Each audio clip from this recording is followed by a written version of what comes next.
லோகேஷ் கனகராஜ். இப்போதைக்கு இருக்கிற பல யங் ஃபிலிம் மேக்கர்ஸுக்கு வந்து ஒரு பயங்கர இன்ஸ்பிரேஷனாக இருக்கிறது நம்ம லோகேஷ் கனகராஜோட ஜேர்னி தான். அவரோட ஜேர்னி நம்ம பார்த்தோம்னா, ஒரு பேங்க் எம்ப்ளாயிலேருந்து ஷார்ட் ஃபிலிம் மேக்கர், அதுக்கப்புறம் வந்து ஒரு பிக் ஃபிலிம் மேக்கர் ஆனார்.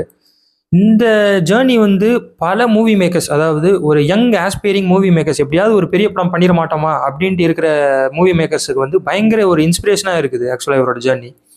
அவரோட ஃபர்ஸ்ட் 4 ஃபிலிம்ஸ் நம்ம பார்த்தோம்னா, மாநகரம், கைதி, மாஸ்டர், விக்ரம், இந்த 4 படமுமே பயங்கரமா வந்து ஒர்க் பண்ணியிருப்பாரு அவரு.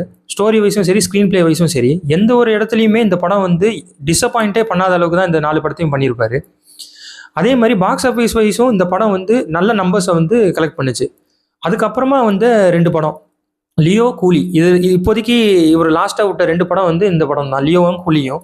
லியோ வந்து பாக்ஸ் ஆஃபீஸ் வைஸ் ஓரளவுக்கு டீசெண்டான ரன் இருந்தால் கூட, ஆனால் ஸ்டோரி வைஸும் சரி, மேக்கிங் வைஸும் சரி, ரொம்ப பிலோ ஆவரேஜான படம் தான் லியோ.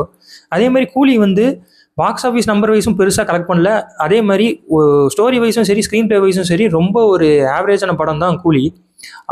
இப்படி இருக்கிற சுச்சுவேஷனில் வந்து இது வந்து ஒரு லோகேஷ் கனகராஜோட ஒரு டவுன்ஃபால் அப்படிங்கிற மாதிரி தான் ஒரு பேச்சு இப்போதைக்கு இருக்குது.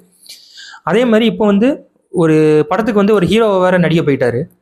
அப்புறம் ஒரு பெர்சனல் இன்டர்வியூவில் அவர் சொல்கிறாரு, நான் வந்து இனிமேல் டைரக்ட் பண்ணுற படமாக இருந்தாலும் சரி, நடிக்கிற படமாக இருந்தாலும் சரி, நான் வந்து அனிருத் இல்லாமல் வந்து நான் வந்து பண்ணவே மாட்டேன் அப்படிங்கிற மாதிரி அவர் சொல்கிறாரு.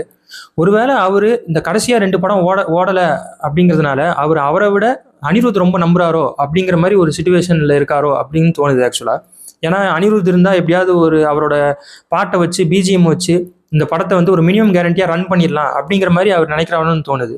ஸோ இதை பற்றி நீங்கள் என்ன நினைக்கிறீங்கிறத வந்து கமெண்ட் செக்ஷனில் சொல்லுங்கள்.